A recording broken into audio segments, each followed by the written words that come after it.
Yon, good day mga tol. Alam nyo na kung sino to. JD nga pala. At dahil nga hindi ako nakapagtinda ng kape sa Misaranay dahil sobrang lakas ng ulan, mag-harvest ako ngayon ng hamster at mice.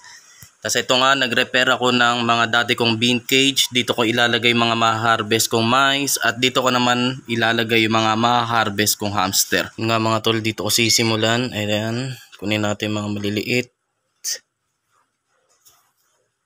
Tsaka to. Ito mga breeder na to. Ito buntis oh. Lobo yun tiyan oh. Bubulwak na naman yan. Sunod naman mga tol dito. Ito puro babae ito. Ito si mga maliliit. Ayun na yung mga anak-anak nila. Kaya piliin lang natin yung mga maliliit. Hindi lang sila basta black na mice mga tol dahil tawag dito mga satin. Makikintab yung balat. Ay balat. Yung mga balahibo nila. Ayun oh. Makikintab yan. Makikita nyo naman sa video. Makinang. Ayun oh.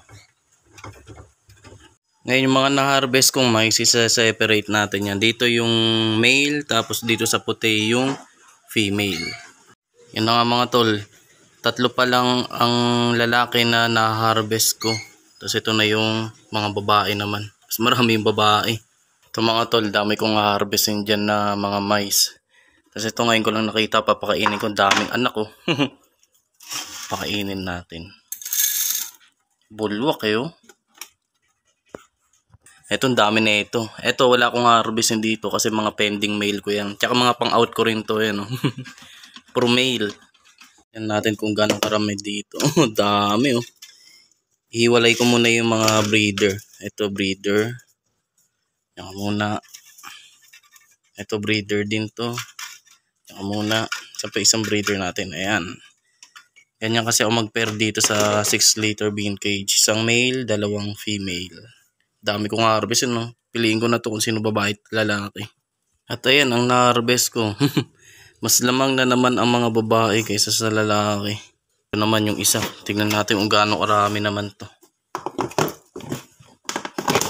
Pang, ang dami din. Legit. Wait mga tol, puro babae yung na-harvest ko dun oh. Dami. Dami nating mice na babae. Ito pa lang yung mga male na na-harvest ko. Yan mga tol, harvest na tayo ng hamster. Ito puro anak na to eh. Hiniwalay ko na yung magulang. Ayan oh. Diba? Solid, mga 1 month old teddy bear hamster. Choco banded. Oh, pagkatatalon. Lipat na kayo dyan sa bago nyong cage. Mas malaki.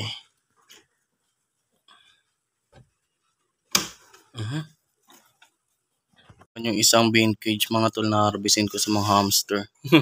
Spider-Man po. Dito pa yung nanay nila. Yan. Separate ko na yan. Doon ko naman ilalagay. Dami. 4 din sila. Sa nauna 4. Dito 4 din.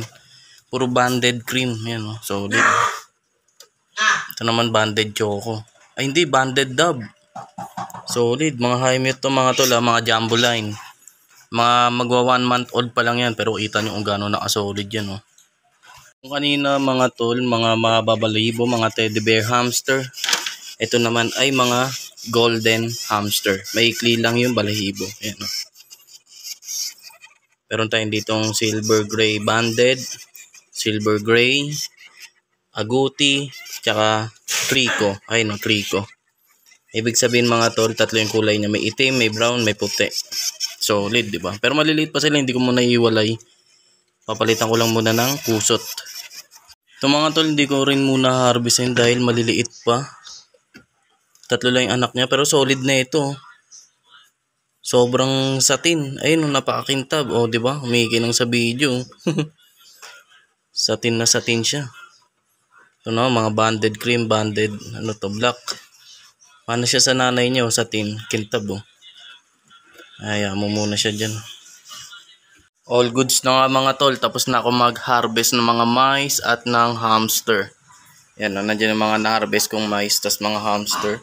Tapos nag-pair na rin ako yung mga dati kong pending na hamster. Ayan na, pinag-breed ko na rin sila. Ayan.